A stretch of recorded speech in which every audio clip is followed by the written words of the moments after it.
Bigyan natin ng reaksyon itong breaking news ipinost ng DWIZ 882. Inanunsyo ng Malacanang na hindi matutuloy ang nakatakdang pagpirma ni Pangulong Ferdinand Marcos Jr.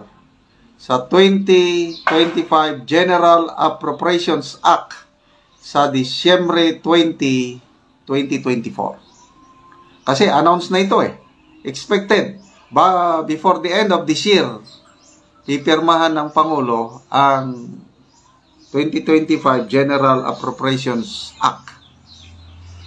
Kaya lang, ito, hindi daw matutuloy. Bakit?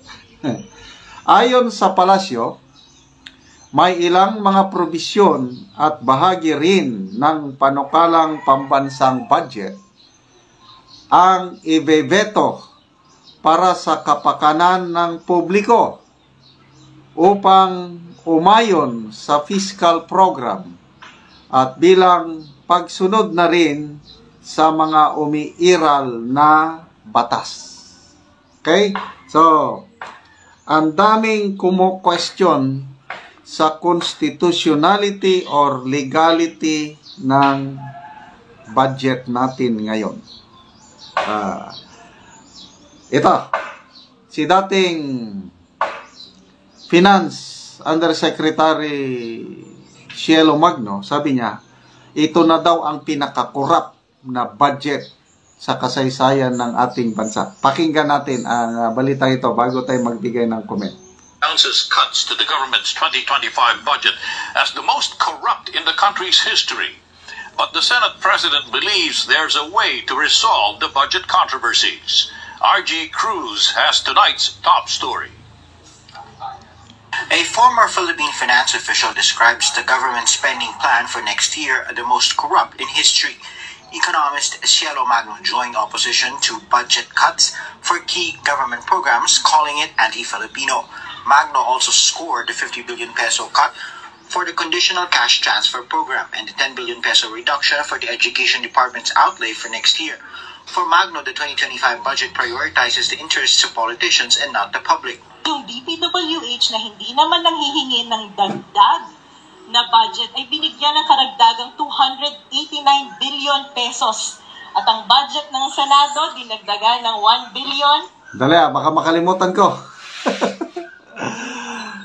Yung mga kawawa nating kababayan, yung poor piece, they are the poorest of the poor, binawasan yung pondo nila, if I'm not mistaken, 30 billion. Anong mangyayari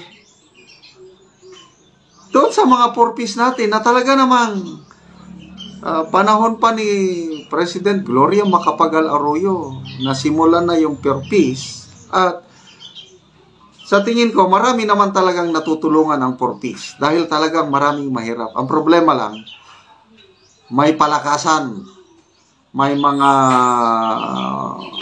mahihirap na hindi isinama.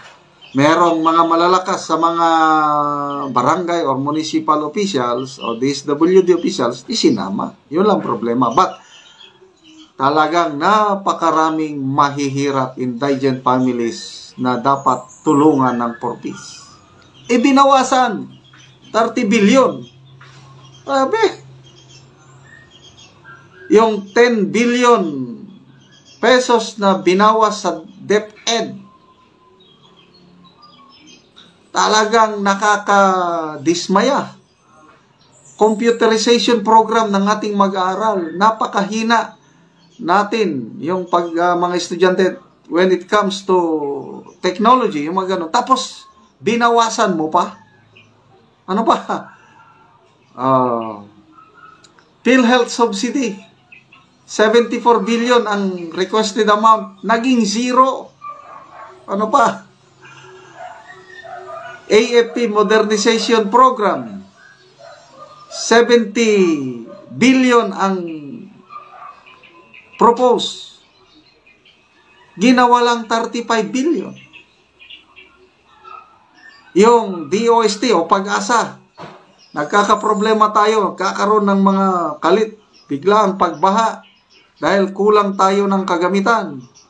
So, ang gusto ng DOST, Pag-asa, makabili ng bagong mga equipments, radar, something like that. Binawasan din. Ano ang dinagdagan? DPWH na hindi naman humihingi ng karagdagang pundo. Dinagdagan nila ng 289 billion. Yun yung pinag-rereklamo ni Professor Cielo Magno. Most corrupt. Kasi para sa mga politiko, yung budget na yon idinagdag sa DPWH. Ay, nako. Tuloy natin. Ang budget ng House of Representatives, 18.8 billion pesos. So, hindi lang po PhilHealth ang problema ng 2025 budget. Ang problema natin ay yung kabuuan ng budget at ano yung kinakatawan nito. At naniniwala po tayo na ito na po ata ang pinaka-corrupt na budget sa history ng Pilipinas. Senate President Francis Escudero, however, believes there's still a way to fix the budget mess. Escudero explains on the part of the DepEd it has accumulated over 36 billion pesos in unused funds from 2022 to this year that the President can tap to make up for the budget reduction. Citing data submitted to the Senate, Escudero pointed out that in 2022, the agency earmarked over 13 billion pesos for its computerization program, but it didn't use about 10 billion pesos. In 2023, only half of the over 20 billion peso budget was used. This year, about 15 billion of the 18 billion pesos earmarked was untouched. Escudero notes that unless the 2022 fund is used, it will revert to the Treasury. The Senate chief notes that since 2022, about 70% of over 50 billion pesos allotted for DepEd's computerization program was not used, which is why Congress is cracking down on agency utilization to make sure the funds are actually used. But Senator Amy Marcos has her reservations if there are available funds that could plug the budget gaps. Yes, that's correct. In the event na may savings, pwede naman dagdagan. Pero it's a big if. May savings ba talaga? For Senate Deputy Minority Leader Lisa Ontiveros, she cited the fund reductions to education as among the reasons she voted against the final approval of the 2025 budget. Former Senator Panfilo Lacson insists that the Constitution is categorical. Education should be the highest budgetary priority. Lacson says the bicameral panel can fix the problems even in just one day if it so desires. House lawmakers have differing views. Kapag nadala na yan sa Malacanang, line item veto lang ang pwedeng gawin ni Presidente. Hindi siya pwedeng magbago-bago ng amount kasi bawal yun sa Constitution. Pinaka-solusyon na nakikita namin dyan, hindi pa naman na ibibigay sa executive kay Presidente, ay ibalik sa BICAM at ibalik itong mga kinaltas. I don't think there's any need for us to reconvene as a BICAM because we've already ratified it in both chambers, so in both the Senate and in both the House. So we're very satisfied with the versions. Agencies always want to have more. This congressman came up with data to prove that the combined education budget at 1.055 trillion is better than the DPWH's 1.033 trillion. However, he did not include convergence projects worth over 82 million pesos. Ang sinasabi lang naman natin is pag in-add mo rin kasi talaga yung budget for the entire education sector, mas malaki pa rin yung yung budget ng education sector kaysa sa DPWH. Meanwhile, progressive groups picketed the House to protest what they call pork barrel insertions. Former Senate President Franklin Drilon explains how this could have happened. In the version of the BICAM today, there is the total of 288 billion pesos added to the DPWH budget. DPWH, when the President submitted its budget, had an 825 billion allocation for its projects.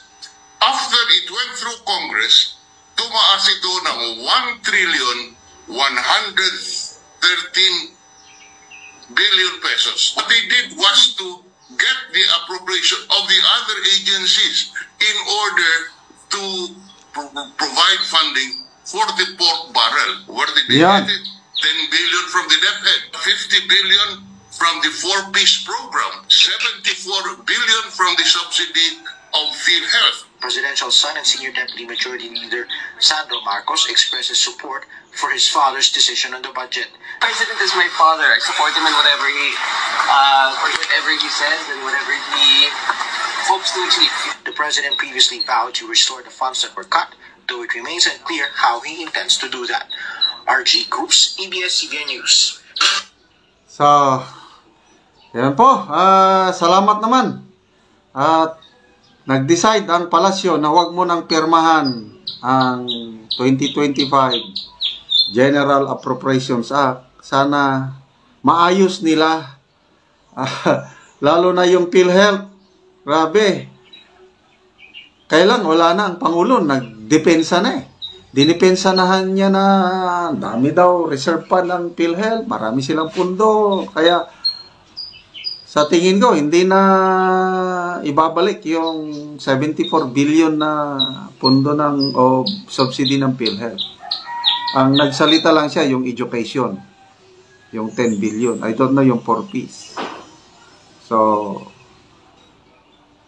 nakakalungkot po itong mga ganitong Salamat kay Professor Cielo Magno na nagsabing most corrupt budget itong 2025 sa history ng ating bansa.